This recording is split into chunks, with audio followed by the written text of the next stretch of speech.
Hi there, and welcome to episode 33 of the ADHD Adults podcast. I'm James Brown, and today, for once, you can probably tell from my voice, I'm full of joy as I don't have to spend the next 30 minutes or so just talking to Captain Balloonhead, Alex Connor. We have a special guest to help me stay sane. But before we introduce him, Alex, hi. Hello, James. Yes, thank you, and hello to all of our listeners. I'm saying hello normally, as I normally do, without showing off. Coincidentally, James, in this special guest episode, we are delighted to be able to talk to an absolute titan of politics, whose CV includes being the deputy leader of the Labour Party formerly, the parliamentary secretary for the Cabinet Office, deputy chair of the National Executive Committee, shadow secretary of state for digital, culture, media and sport. Can I just interject? Way more importantly, I guess is somebody born and bred in Kidderminster, which is in many ways the spiritual and actual home of our podcast and ADHD. It is ladies and gentlemen, Mr. Tom Watson. Tom, hi. Lovely to meet you both. How you doing? We're all right. I mean, normally by now I'm in despair because I've started this podcast with Alex, but you're here to buffer between the two of us to make sure it's not just an awful experience for me. But it's lovely to have you on the show. It's good to be here. It is. Thanks for coming, Tom. Before we ask you why you're doing this, Tom, we usually have a letter from a listener at this point. So I have one. Right, I'm going to read it out. It's not from Robert James from Kidderminster. Before you ask, no, because that would be a childish thing to do, and but I don't want James embarrassing me in front of my new friend. So we have a real message from an unnamed listener in New Zealand, unnamed because yet again we forgot to ask permission before we started recording. The letter says, "Dear ADHD Adults, my husband has been rather ADHD hesitant and keeps saying that he loves my son and we are great like we are, despite the fact he gets frustrated at so much of me. He listened to you guys by mistake the other day, which most people do, I imagine, and he's now more curious. So hopefully you will help him accept we both probably have it too. Are there podcasts or resources for those with loved ones which strike a similar note to you guys? I'm from New Zealand, and so it's not as relatable for America. Thanks, you guys are changing my world." We will do an episode of what it's like to live with people like us. I can't think of a podcast which is quite like us, James. About yeah, well, I don't think there's any podcast as unprofessional as we are at ADHD that's as unpolished, which is our unique selling point, really. Yeah. Right. So I'm trying to read what you've written here, Alex, and it makes no sense. But anyway, thanks for the message. As always, we do love reading your messages. We love reading them before we read them out as well. It's Alex's job. Actually, it's the only thing he gets paid for, to respond to them. But moving on to the subject of the day, which is questions for Tom. Alex, do you want to kick off? Yes. Hello again, Tom. Thank you. The obvious question is, why are you spending your valuable and important time with two idiots on our ADHD podcast? Well, Alex, it's probably, I know it's no surprise to you two that I'm a regular listener to the podcast and I read all your output, which, despite you both downplaying it in very comedic fashion, is actually incredibly helpful to someone like me, because sometime last year I formally got a diagnosis of ADHD to confirm what I'd suspected, and anyone that's ever known me suspected, probably getting on for a couple of decades. Wow. I mean, James, I'll go because I'm better. That's really fascinating. What I found most interesting was you said that you suspected, probably over the past 2 decades, and maybe others had, that you had ADHD. So what first made you consider that you might have ADHD? Well, I think a lot of your listeners, adult listeners with a diagnosis, will probably have gone through this experience that when you get a diagnosis, I immediately fell into a period of self-reflection, and there were kind of bubbles of memory of quite traumatic emotional experiences that at the time were unexplainable, but as soon as you get the context of ADHD, you understand what was going on. And for me, it goes right back to school, 45 years ago, sharing a locker with Stephen Wharton. I shared a locker with Steve for 6 years, and his bottom half of the locker always had books in a really tidy order. His PE kit was in one bit, his mum's sandwich box was in the right bit, and mine was utter chaos. You know, it would have sort of decaying trainers and socks in there. There were sort of textbooks all over the place, and the first sort of experience was, I remember really being told off by Mrs. Green for losing my maths textbook 3 times, and this being such an issue at school that I was actually too frightened to go to school one day. There's that kind of a sense of ADHD overwhelm where I couldn't explain to myself why this maths book kept disappearing, and that wasn't normal behaviour. And in the end, I just had a perception that I was a disorganised person, that I was an untidy person. It started to add to a narrative of, laziness. All of them false, by the way, because when I was focused on something, I obviously worked very, very hard. And then you just go through those life episodes, being told off by the General Secretary of the Labour Party for having a messy desk. Just little tiny little daily humiliations. We've all had that one, though. Yeah. That happened several times. But when you're an emerging adult, it's more significant, isn't it? Absolutely horrible. The textbook thing, Tom, did you used to wonder why? How did everybody else know what textbook to bring when they got them out of their bags? Yeah. I just used to. It was baffling to me. Yeah, I mean, and it also sort of absorbing knowledge. Why would I spend, literally 72 hours without sleep writing a history project because I was interested in it, but then unable to read 2 paragraphs of the next history project because I wasn't interested in it. Absolutely. And I can't, I just couldn't piece it together. And almost, you end up sort of thinking, am I just being selfish? I find these things boring. Why do other people? Why can't I overcome my just sense of inability to focus in on this sort of project? And it got to the point where, I think a lot of people with ADHD, they get to middle age and they've got what they call almost very deeply ingrained false narratives about themselves. And there's a phrase I used about myself until my 40s. I'm 55 now. I used to describe myself as the hardest working, laziest person I knew, because my self-identification was a lazy person. But I was working 100 hours a week. There was never an off switch. My phone would ring at 5:30 a.m. in the morning and carry on ringing till midnight. And I couldn't, I just couldn't comprehend that. I find that really interesting. I'll just pick up on one thing just to confirm that Alex's internal narrative was completely correct and he wasn't a real boy. But for everybody else, you do build this false narrative that you're... Yeah. I also had ADHD, though. Well, and other things. What fascinates me there, Tom, was almost the 2 things sitting in your head at the same time. You felt lazy, but you objectively knew that you were a hard worker. Was there any kind of internal conflict or any even acceptance that you were a hard worker at any point?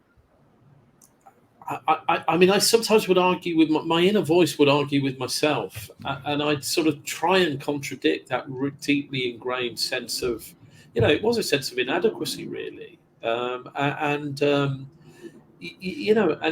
it created in me a sort of reactive character, I think. So if in a work environment, because I was disorganized, if I was in some way sort of slighted or chastised or judged, it would actually just make me work even harder at other stuff, and I'd to try and prove myself or to try and prove someone wrong in that, and of course that's very unhealthy, isn't it? Because you end up punishing yourself the most, and your biggest critic is always yourself, isn't it? Actually, when I went on a health journey, I've written a couple of books on how I'd sort of lost weight and rid myself of type 2 diabetes, or at least got it back into control. I started to think about these things in conjunction. I thought about my health journey, and then I thought about my inner sort of conversation. And it was only then that I could be a little bit forgiving to myself. And actually, before I had a diagnosis of ADHD and started really reading into it and understanding it, I kind of had a moment in my very early 50s where I realized that though I was sort of moderately successful in my chosen career, I'd got there by reacting to events, reacting to growing up in Kidderminster, a parochial town in Thatcher's Britain where there were no opportunities, and sort of deliberately leaving for greater opportunity, and then getting to London and reacted to these public school educated liberal elites who were patronising me in every environment I worked in and trying to work harder than them and prove myself. And it was only in my early 50s that I realised I didn't really need to prove myself to anyone anymore. And then from then on in, I was going to make positive choices, and the things I wouldn't react to events. I would positively try and change events, and you honour that more in the breach in your daily life. But if that's the approach you take, it gives you a little bit more bandwidth to start dealing with some quite deeper issues. And it was only then that I thought, well, okay, let's explore this ADHD thing a bit more, because over the years, even people have said, I think you might have ADHD, and I obviously read bits about it and thought maybe I should just check out whether I've got this. Do you still have those feelings of the inadequacy? Objectively, I'm hardworking, but then when you can't do something still, because all of us are still like this, aren't we? Every day we can't do the hoovering or whatever it is for us. Do you still have those? I can still have days where I'm very harsh on myself, but I thankfully, because of support networks, because of coaching, because of self-awareness, because of reading, because I'm very honest with my family, and we've had a lot of discussions about it, I am kinder to myself, and my loved ones are kinder to me most of the time. So I still have days where I can't do chores, but I'm less. I punish myself less, and then I try and reward myself more. And this comes from actually my health, the sort of little habits I've taught myself for a health journey. Rewarding success is an important part of this. So in my scheduling, I have little chunks of the day that I call boring time, and they're only tiny little chunks, 15 minutes maximum, because people with ADHD will be chuckling at this. You can't really get beyond 15 minutes. No. And in that 15 minutes, I do domestic chores, right? And so even if I just manage to do half a bowl of washing up, and then go upstairs and put the towels away, and then remember to put a bin bag out, that's I reward myself for that. That's a win. It's a huge win. Yeah, that's a win. And of course, most people will be thinking he sounds like an absolute crank doing that, because that's just normal. But when you've got ADHD, to be able to just do the basics, that's a good day at the office for me. They won't on this podcast, Tom. There's tens of thousands of people listening to. I'm amongst friends. I really like that you use terms like I'll be a little bit forgiving and moderately successful, which is what we hear from ADHD adults all the time. And I love that you talk about coaching, because I wanted to recommend to you actually that there are good coaches available. They're not all, and I've read the references, fucking shit. For those people listening, they probably will realise that actually I'm getting coaching from James, which was serendipitous, isn't it? Because in Kidderminster, I was reading. I know. The site. We kept in touch. When we first chatted, it just seemed mad that we're kind of roughly the same age, both from the same town, both have ADHD, both have so many similarities. Obviously, I'm far more successful externally than you were, Tom. But no, I mean, I left Kidderminster to improve myself and ended up in Oldbury, which is a little bit different from the liberal elite in London. Well, I did the same and ended up in West Bromwich. You did. That was the other thing. The weird thing is that I'm in the next constituency to the one Tom was MP for years. It's just, it's mad. Anyway, Alex, I believe the next question is yours. It is, Tom. So, okay, you decided I need to get this checked out. How did you go about getting a diagnosis? So I mean, what actually happened was also serendipitous to look at a sort of black country. In the end, the thing that spurred me was I read a piece in The Guardian by Adrian Chiles, where he was basically talking about finally getting a diagnosis. And I read his op-ed and I thought, you know what, I could have written every word of that. It was literally, I mean, I laughed at it. It was so ridiculously close to my own sort of life experiences. So I basically texted him. I know Adrian because he's basically, obviously a West Bromwich Albion fan. So we would occasionally meet each other at matches when I was the MP for West Brom. And he said, well, this is what I did. Ring this person up. And that's what I did. I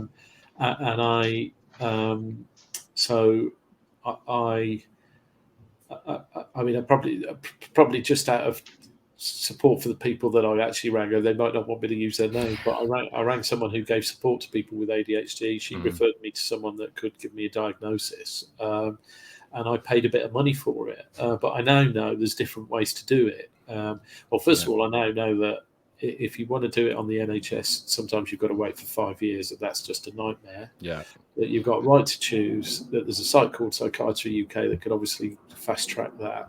And had I known that, then I would have taken that route. Because in the end, I did it. It cost me more money than it should have done, and even then, because I was sort of dipped in and then jumped out again. It took me a few years to sort it all out. And we hear that stories just like that so often. That first of all, people don't really. If people hear that the waiting list is so long, and one of the most common questions, and Alex, we do need to work on this, but obviously I keep forgetting. One of the most common questions I get is, "Can you recommend a private clinic because I've decided I can't wait?" And there are so many out there that offer a range of different services, but are often not always upfront about what's included. So they may say you'll get a diagnosis for £600, but they won't necessarily then titrate you onto medication. If you go back to your GP with this letter saying this person has ADHD, the GP will just say, and if you're not titrated, you go to the back of the list with the local services for them to titrate you. So it can be frustrating for some people to spend all that money and then feel that you haven't actually you've got the diagnosis, and that can help you emotionally, but you haven't got the support. Yeah, and actually, I didn't really know about titration until I've spoken to you, James. I mean, I was. Did you hear that, Al? That was praise for me. Oh, Tom, you do not know what you've done. You do deserve praise because you help me. You help me understand it all. I'm so. I feel so sick. Yeah, well, good. So you got the diagnosis. How do you think, if at all, that's changed your life? Because for most of us, you go through this period of a serious identity change. For years, like you say, you've had this ingrained, I'm forgetful, I'm useless, I'm lazy, I'm rude, etc. And then all of a sudden, you've got a reason for a lot of those behaviors. So how did diagnosis change your life, or how you approach your ADHD? I think the two significant things for me, my family and close friends, a very honest conversation with them that usually says, look, I just want to let you know about this formal diagnosis of a thing called ADHD, to which their immediate response universally is, tell us something we didn't know. But actually, then when you actually talk about how you feel about it, what those experiences have been, what it means, it allows them to be more forgiving. And them to be, just knowing that you have good days and bad days. That there's some days you're in a little bit of sort of mental paralysis, stasis. You've left another case of clothes on the train to Edinburgh. You've lost your flat keys. You're supposed to put the bin out, but you just completely forgot. There's just a litany of misery you can lay, small little things you do wrong. That makes them more forgiving. But of course, what it also means is you can be more generous to yourself. And for me, that's almost, if you can be kind to yourself, it just makes life much more tolerable, doesn't it? And that's really what it's helped me do, I think. It does. We've started calling it emotional acceptance, blah, blah, blah, because in every episode we'll say the most important thing is to get to a point where you accept you've got ADHD, and therefore you don't self-chastise for these behaviors that, we've spent years self-chastising. And first of all, I think I'm really happy to hear that kind of your family and people around you were accepting, because that doesn't always happen. Actually, some people will say to their family, I've got ADHD, and because of the genetic component to ADHD, sometimes family members can just absolutely, gaslight it and say, not at all, not a chance, or everyone's like that. Everyone's like that. Yeah, exactly. Because the whole family grew up in an environment where they all had ADHD, so of course everyone's like that. But it's lovely to hear, and you're absolutely right. One of the key things with getting a diagnosis and the support of people who are close to you is that understanding. They'll get you more. They'll understand why you do the things you do, and that's massively important. And you don't have to gaslight them as well, Tom, which is what I've done for years before diagnosis, is well, it's quite normal what I'm doing, but I sometimes can't, do 5 seconds of what is quite normal, and it wasn't normal, and I don't do that anymore, and it's hard. It's like they say to, I remember you have these really sort of slightly weird conversations like, why do you always leave the knives at the bottom of the sink? You do the whole of the washing up, but you never do the knives, right? Because the knives you do last.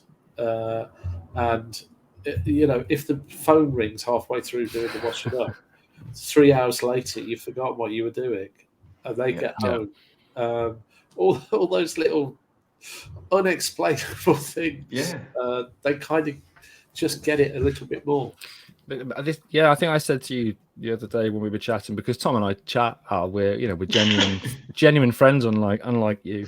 But I think I called it something like the heaviest penny that ever drops, because it really is. When it drops, all of a sudden it's like, oh my God, everything makes sense. All of those things that happened make sense, and that is good in a way if you can accept it. But it's also challenging. But like you say, the key really is having people around you, whether it's your employer, your partner, your family, idiots like Alex, having them to support you.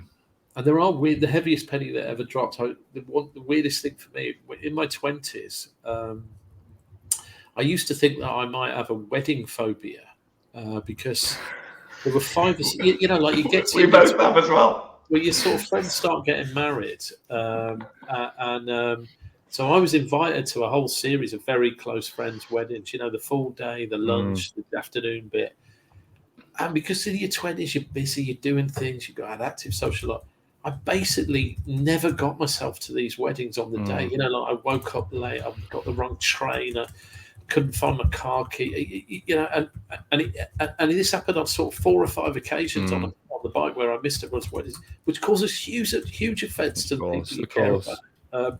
It's unexplainable, and so you just give elaborate excuses about catching malaria or something. But the only way I could explain it to myself was there's some kind of mental block that I've got. Maybe you can't get to this wedding because you just can't cope with the idea of getting married, and so you do end up with these slightly warped views of yourself until you can unravel it all and realise you just can't get the right train on time. You do, and that unraveling can sometimes take a while. We've talked before about weddings because I won't go to them now, simply because the thought. So any of my friends that want to get married, apologies in advance. Well, actually, my brother-in-law is getting married. Dave, I am going to that wedding because I love Dave. But the thought of sitting on a table with 8 people or 9 people I don't know and having to talk to them, my social phobia is so bad that I would go to weddings and just sit there and stare forward and not look left or right for the fear that someone might catch my eye and say, so what do you do then? And then I'd have to speak to them. For me, it was terror. It was just an unsafe environment. But it's funny because fast forward sort of 20 years from there, when my friend Gloria and James got married, I literally got a text off Gloria and she said, we'd love you to come to our wedding. It starts in Bradford at lunchtime and this is what we're doing. She said, shall I just put you down for the evening party? And I sort of went back and said, oh, thanks, love. I'll be there in the evening. She sort of she gave me the option. And that's lovely.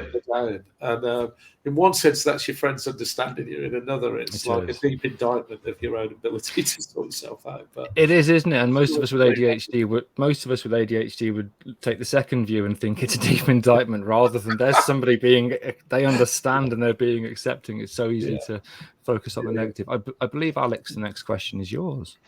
It is. Tom, I'm nearly 10 years post-diagnosis, and all those self-reflections, they never stop in my experience. It's still every day I think, oh, of course, that thing from 10, 20, 30 years ago. So thinking about the past, see how I segged professionally into this. So you've had in your incredible political career, were there any time, we don't do ADHD as a superpower on this podcast because most people just find it a pain in the arse.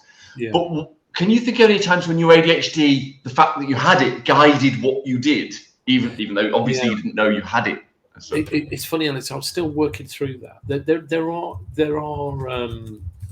Well, firstly, I think the job of an elected member of Parliament, it sort of lends itself a little bit to people with ADHD in the sense that no day is the same. There's very, there's a kind of rhythm to the parliamentary year and the parliamentary day, but there's always action. There's things happening. There's events that are unfolding that require you to respond to them quite quickly. So it's very often quite an exciting environment, which for the people to understand ADHD is probably where you get your dopamine from. Yeah.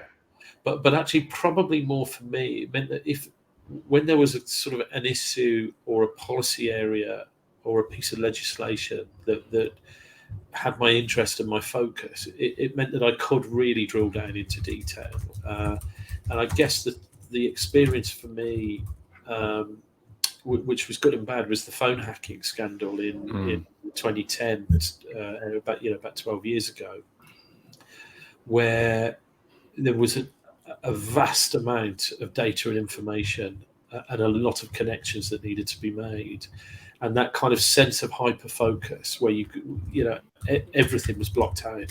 But for me, that was like an episode of hyperfocus that I'm not exaggerating, probably lasted a year, and so there were very, very negative things that were happening as well as positive, because obviously if you're blocking out every other area of life, that's quite hard. But it did mean that I got through a vast amount of information very quickly in some kind of order that started to get to what was quite a big British scandal at the time. So I think those kind of you can deploy hyperfocus to political effect. Although I wouldn't wish it on anybody really, because it's very draining in the long run. Not being able to choose what you hyperfocus on, that's if you're lucky enough to happen to hyperfocus on what you're supposed to be doing, it's a if it happens to be a high order issue rather than for me, I realised my hyperfocus would very often take me to video games that would leave me sort of sleep deprived for 4 days on end, and there's been period. I mean that. Even now, that could still happen. That's why I tend to avoid the kids' consoles as much as I can.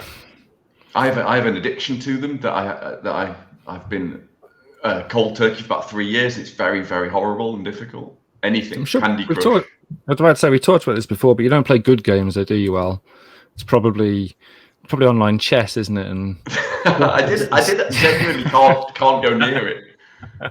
I mean, an absolute nightmare. Yeah, I think it's really common.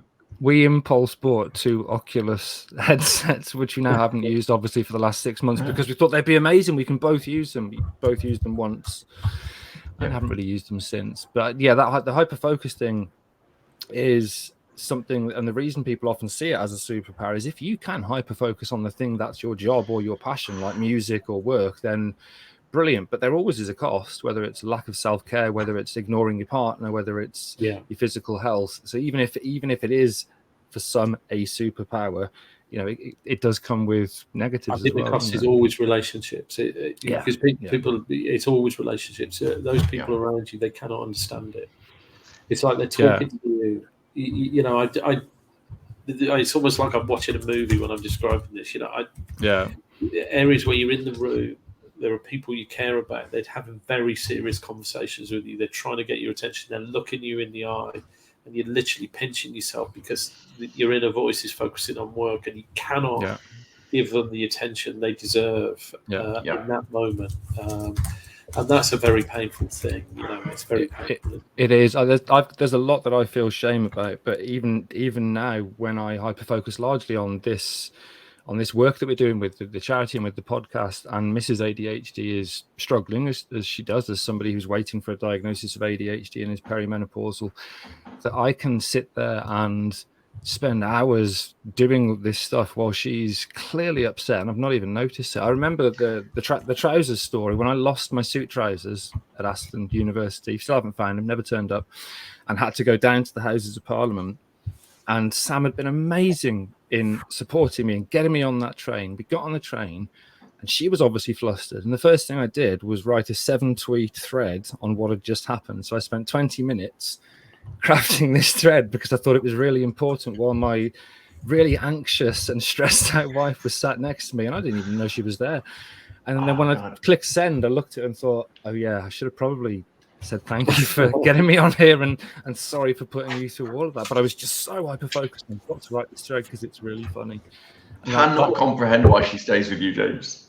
But no, honestly, mate, I don't get it. She's got very low self-esteem. That's all I can say. It's the only thing it can be.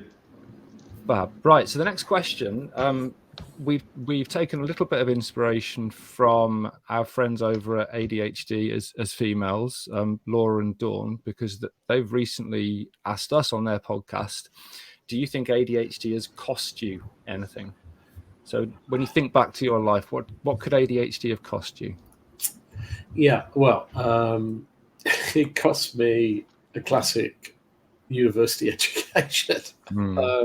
So I mean, the thing about ADHD is that, if you really overanalyze it, you think, where would I have been if I'd not had it? I don't think I would have had an excited life and the two beautiful kids I've got. So I don't want to relive my life, but I would definitely succeeded academically more than I did.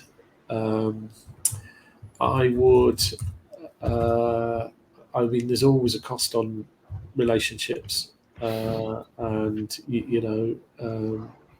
it's painful for your loved ones. And it probably had strong, easier familial, siblings and parents, better relationships there. I mean, when everyone in their 50s reflects on their life, they'll always, whether you've got ADHD or not, you always reflect on things you could have done differently. But I think the inability to, focus on very important, aspects of love or academia are probably the two areas where you fail most with ADHD. Yeah, I mean, I really kind of feel that it resonates. I got a 2-1 in my degree, and somehow, Alex, look at Alex's face there.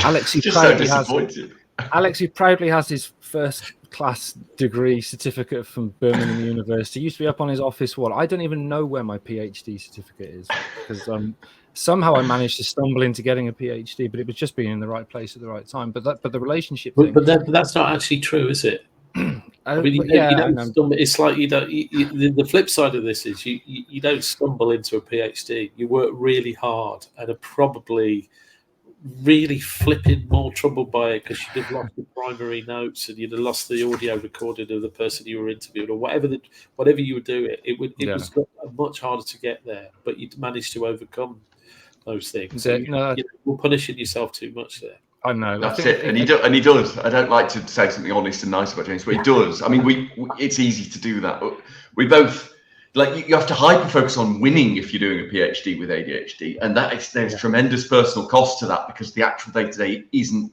a good fit. James, would you agree with that? Is that? Yeah. I was lucky that I did my PhD at a university that's not that highly regarded. He says, not wanting to name them. And therefore, there wasn't a lot of oversight. It took me years to do it because there was a big problem. So it was an ADHD PhD. It took me nearly 5 years. They're normally 3 years, and I had to take a 7-month break because everything went wrong. And looking back, laboratory science was never the career for me, because you'd have a protocol with 20 steps, and I'd do step 1, 2, 3, then 5, then maybe 10, then realize I hadn't done step 4 and think, I'm not going to tell anybody this. I'm just going to do it and say it didn't work. And then obviously blame the enzyme that somebody had left out or whatever. Equally, the relationship things resonate so hard. I know it's hard to believe when you see this face, but I was single for 10 years because of my RSD. I was so scared of being rejected that I would never even approach the possibility of speaking to women, because of course they're going to reject me. So for 10 years, I was, Alex is probably going to laugh at this.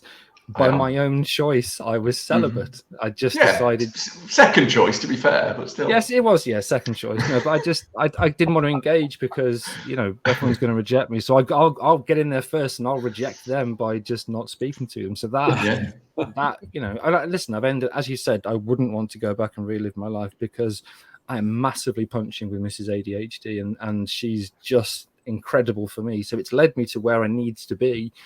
But when you look at that bumpy road of ups and downs and what it's cost, it's always interesting, I think. I think the slightly more interesting question is, what would have happened if you'd have had your ADHD identified when you were This is why you should have written the questions, Tom, because they would have been better than the ones that Alex and I wrote. It's not true, but of course, the immediate thing I now know. There's a subtle relationship between ADHD drugs, which you guys know a lot more about, and I've just been through a titration process. But obviously, you could do a lot more boring type tasks when you've got medication. I can picture days at school where my mind was just away, and had I been medicated, I wouldn't have lost my maths book. My locker would have been tidy. I would have got my homework in on time more often than not. What is, and if you aggregate that across the nation, what is the productivity deficit for the nation? This is where the politician in me thinks about it. Every politician I've known for the last 20 years has talked about the need to improve UK's productivity. You could definitely do it by attacking something that costs 10% of the NHS budget, which is type 2 diabetes. But with ADHD, you look at all the numbers, prison population, people dropping out of school. There are numbers there where, how do we identify? Well, it's been done, Tom, and it's about £18,000 a year per person with unmanaged ADHD. There you go. If it's that significant, it's the sort of thing. It's low-hanging fruit for a politician. The sort of thing where a subcommittee of a cabinet committee could put in different arrangements, and all of a sudden we were a more productive nation. It seems to me that part of the reason I'm with you guys today is, I do know how public policy is framed and developed and implemented, and if I can use my experience of 30, 40 years in politics to try and move this agenda on, that's what I'd like to do, and that's why I think what you're doing is so important, because there's so many more people who are still, of our generation that were undiagnosed. The condition was not understood in any depth back in the 70s and 80s and early 90s. We could still help people. It's vastly underdiagnosed still, despite what letters to the Guardian repeatedly say.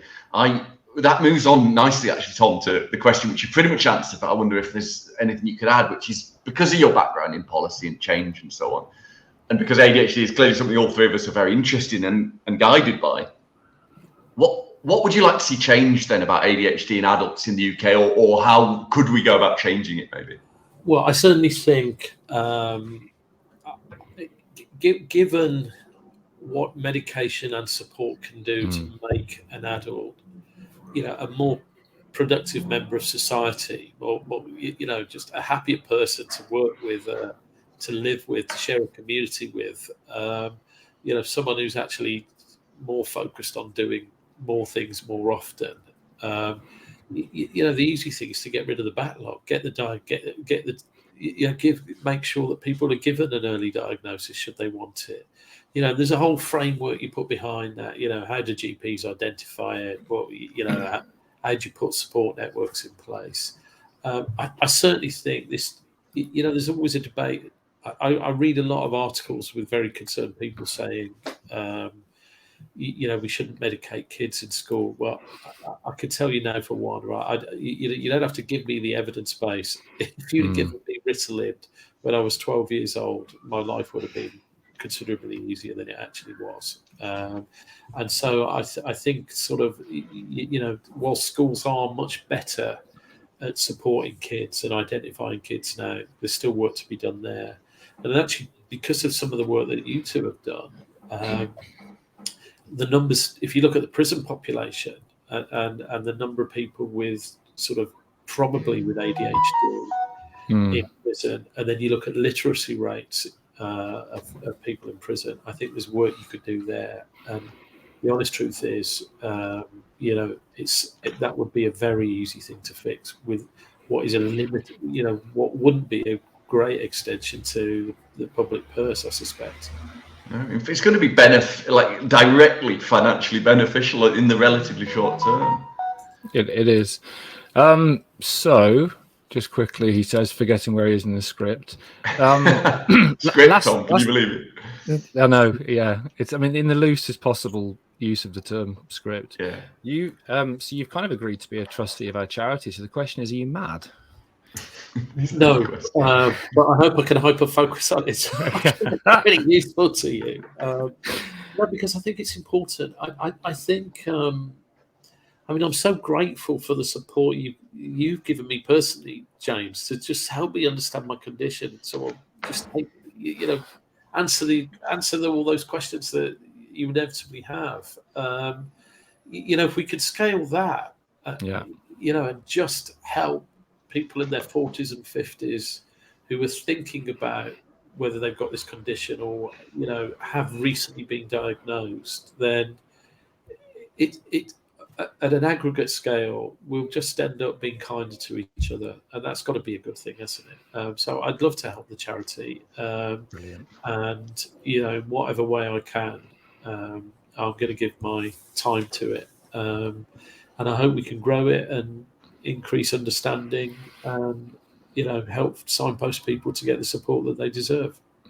That's the plan, and we're so grateful to have you on board. One of the things I mentioned earlier was about that social power, and one of the things we're very passionate about is there are groups, women, non-whites, for example, who have a bigger barrier to overcome when it comes to getting diagnosed, largely because the tests were developed in young white males, also because females tend to internalize a lot of their associated symptoms when they're young, so they don't get spotted, they don't play up like boys, so then they mask and go through years with this issue, and then it's often at perimenopause or menopause when their hormones change that they struggle.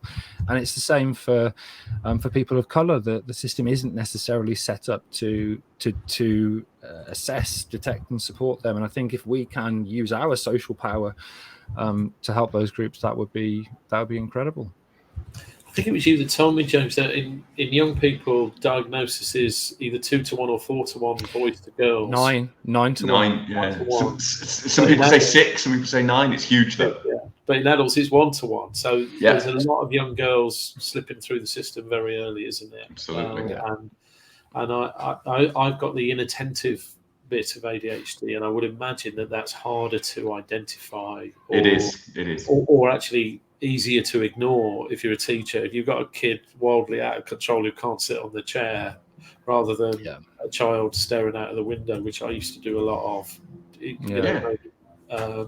then you're less likely to act if you're a teacher, aren't you? But even the hyperactivity symptoms in women and some men as well come out as sadness instead of physical behaviour, and we need to spot that. It's so important.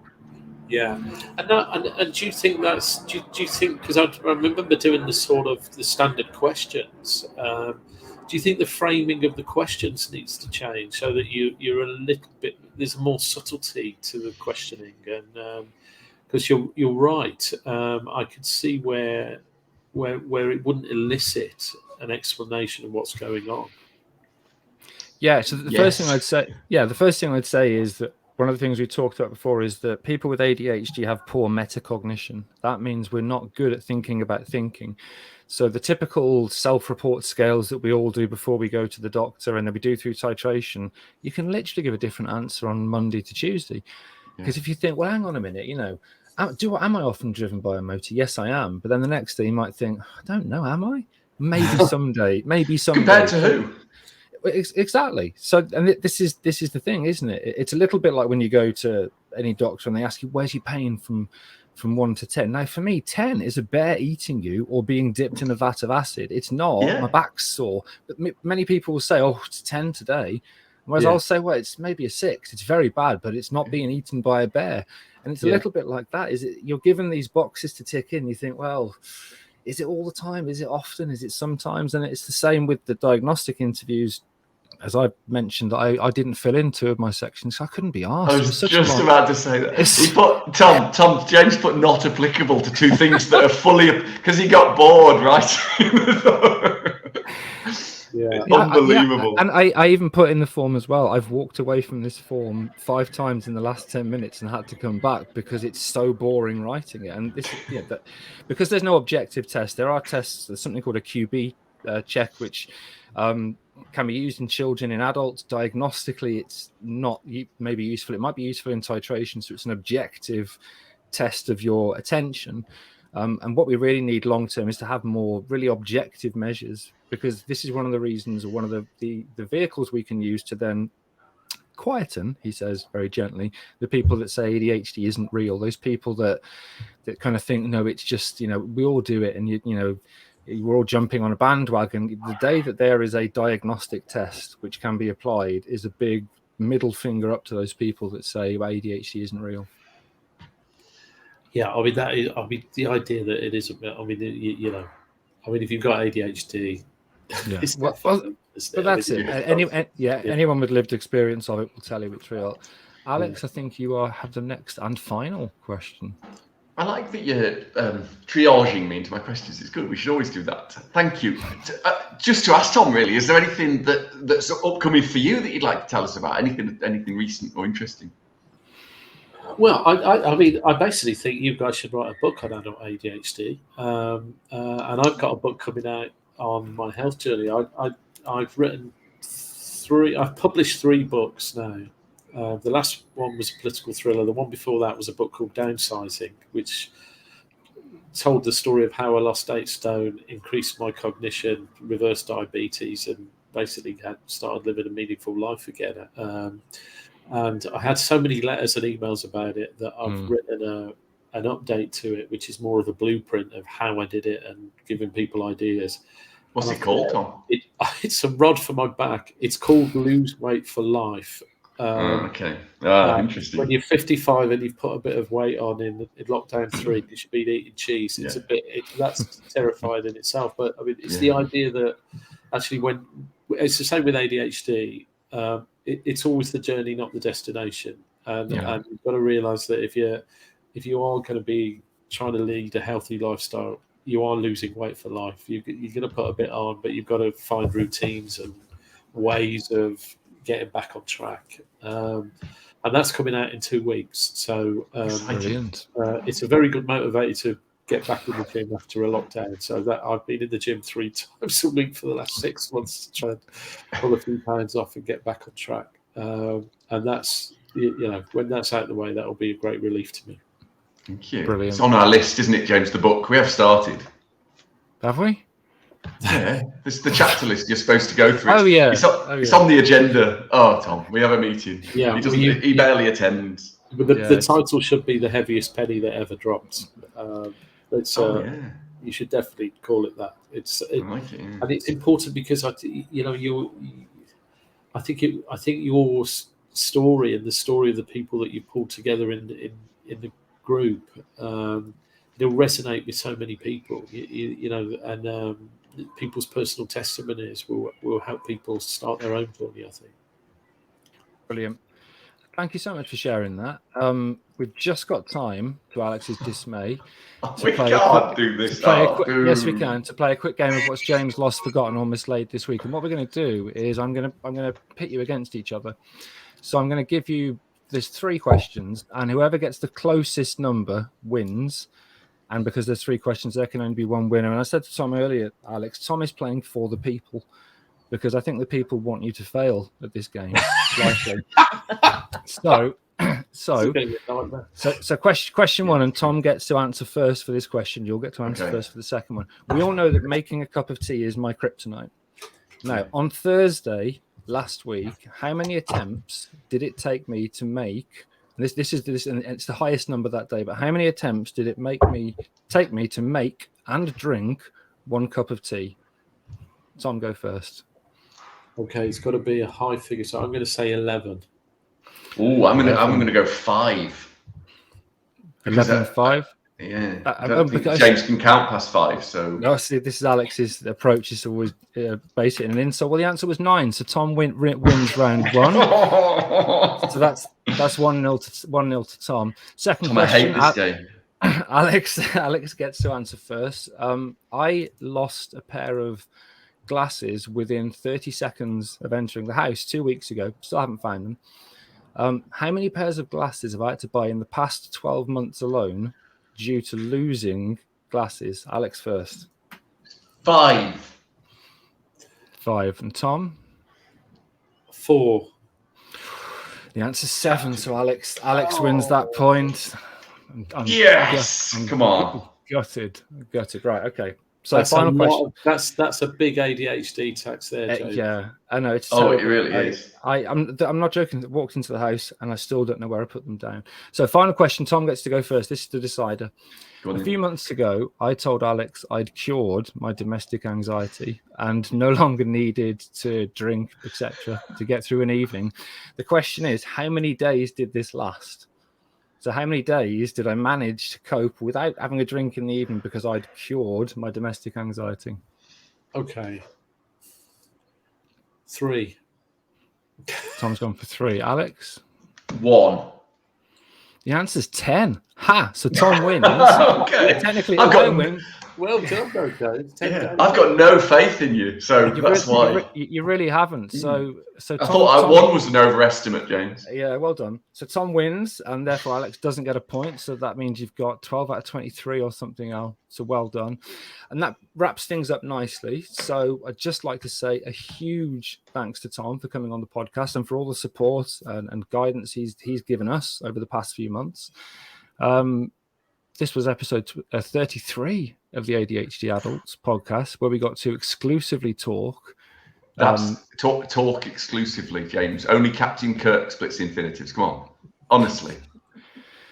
Every time. We got to talk to Tom Watson about his ADHD, his career, and future plans. Tom, thank you so much for coming on. Thanks, Tom. Thanks, both. Keep on doing what you're doing. Brilliant, thanks. If anyone wants to get in touch on the socials, as always, at ADHD Adult UK, we'd love to hear from you. See you next time. Bye, all. See ya.